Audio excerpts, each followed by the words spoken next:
Megastar Chiranjeevi పుట్టినరోజును పురస్కరించుకొని special story మీకోసం.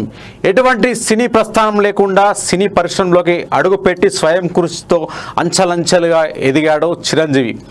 Career తొలినాళ్లలో ఎన్నో కష్ట నష్టాలు ఎదుర్కొన్న ఆయన తనదైన నటన, సరికొత్త డ్యాన్సులు, పవర్ఫుల్ యాక్షన్తో సుప్రీం హీరోగా ఎదిగి ఖైదీ చిత్రంతో తెలుగు సినీ పరిశ్రమలో సరికొత్త శకానికి నాంది పలికారు.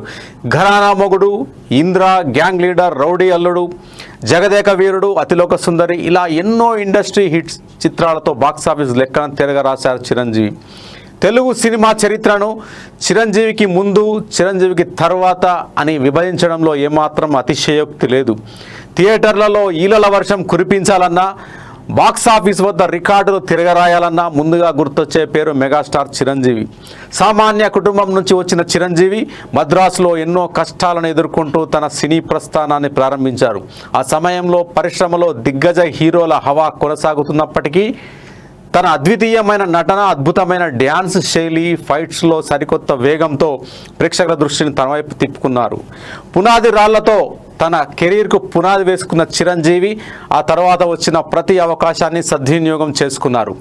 విలన్గా, సహాయ నటుడిగా, యాంటీ హీరోగా ఇలా విభిన్న పాత్రలు పోషించి తనలోని నటుడిని ప్రేక్షకులకు పరిచయం చేశారు. బాపు దర్శకత్వంలో వచ్చిన మన ఊరి పాండవులు, కె విశ్వనాథ్ దర్శకత్వంలోని శుభలేఖ వంటి చిత్రాలు చిరంజీవిలోని అద్భుతమైన నటుడికి అద్దం పట్టాయి. అలా సుప్రీం హీరోగా కోట్లాది మంది ప్రేక్షకుల మన్ననలు పొందిన చిరంజీవి క్రమంగా మెగాస్టార్గా రూపాంతరం చెందారు. 1983లో విడుదలైన ఖైదీ చిత్రం తెలుగు చిత్రసీమ గమనాన్నే మార్చేసింది.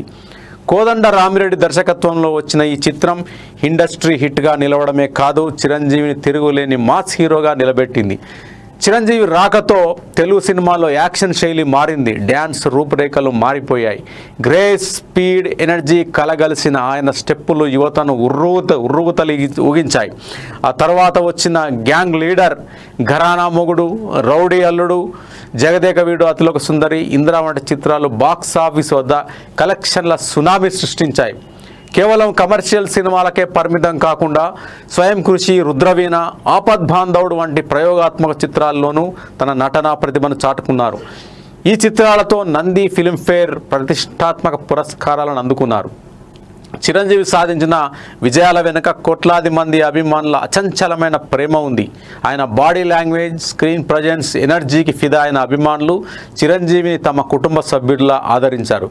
తరాలు మారినా, కొత్త హీరోలు వచ్చినా చిరంజీవి క్రేజ్ మాత్రం ఇసుమంతైనా తగ్గలేదు. రాజకీయ రంగ ప్రవేశం కారణంగా దాదాపు దశాబ్దం పాటు సినిమాలకు దూరంగా ఉన్న చిరంజీవి ఖైదీ నంబర్ 150తో గ్రాండ్ రీఎంట్రీ ఇచ్చారు. ఆ తర్వాత సైరా నరసింహారెడ్డి, వాల్తేరు వీరయ్య, విశ్వంభర వంటి చిత్రాలతో ప్రేక్షకులను అలరించారు. రీఎంట్రీ తర్వాత కూడా తన స్టార్డమ్కు తిరుగులేదని మరోసారి నిరూపించారు మెగాస్టార్. కేవలం తెరపై వినోదాన్ని పంచడానికే పరిమితం కాకుండా సమాజం పట్ల తన బాధ్యతను చాటుకోవడంలోనూ చిరంజీవి ముందున్నారు. 1998లో చిరంజీవి చారిటబుల్ ట్రస్ట్ ద్వారా ప్రారంభించిన బ్లడ్ బ్యాంక్, ఐ బ్యాంక్ ఎంతో మందికి అండగా నిలిచాయి. రక్తదానంపై సమాజంలో ఉన్న అపోహలను తొలగించి ఎంతోమంది అభిమానులకు రక్తదాతలుగా మార్చిన ఘనత చిరంజీవికి దక్కుతుంది. కరోనా మహమ్మారి సమయంలో ఉపాధి కోల్పోయిన సినీ కార్మికులను ఆదుకునేందుకు కరోనా క్రైసిస్ చారిటీ ద్వారా అండగా నిలిచారు. అలాగే తెలుగు రాష్ట్రాల్లోని పలు ప్రాంతాల్లో ఆక్సిజన్ బ్యాంకులు ఏర్పాటుకు సహకరించి కరోనా సమయంలో ఎంతో మందికి ప్రాణవాయువు అందేలా చేశారు.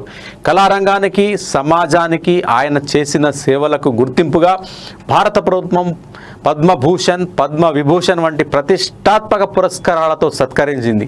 4 దశాబ్దాలకు పైగా వెండి తెరను ఏలుతూ నేటికి భారీ చిత్రాలతో ప్రేక్షకులను అలరిస్తూ కొత్త ప్రాజెక్టులతో బిజీగా ఉంటూ తెలుగు సినీ పరిశ్రమకు పెద్ద దిక్కుగా నిలుస్తున్నారు మెగాస్టార్ చిరంజీవి. సాధారణ కుటుంబం నుంచి వచ్చిన ఓ యువకుడు సినిమా రంగంలో అడుగుపెట్టి కష్టాన్ని నమ్ముకొని స్వయం కృషితో ఎదిగి సుప్రీం హీరోగా, ఆ తర్వాత మెగాస్టార్గా మారిన ప్రస్థానం కోట్లాది మందికి స్ఫూర్తి. ఆయన వేసిన ప్రతి అడుగు, ఆయన సృష్టించిన ప్రతి రికార్డు, ఆయన అందుకున్న ప్రతి అవార్డు తెలుగు సినీ చరిత్రలో ప్రత్యేక అధ్యాయం. ఆగస్టు 22 మెగాస్టార్ చిరంజీవి పుట్టినరోజు సందర్భంగా ఈ స్పెషల్ స్టోరీ మీకోసం. Keep watching for special stories, keep watching E6 TV.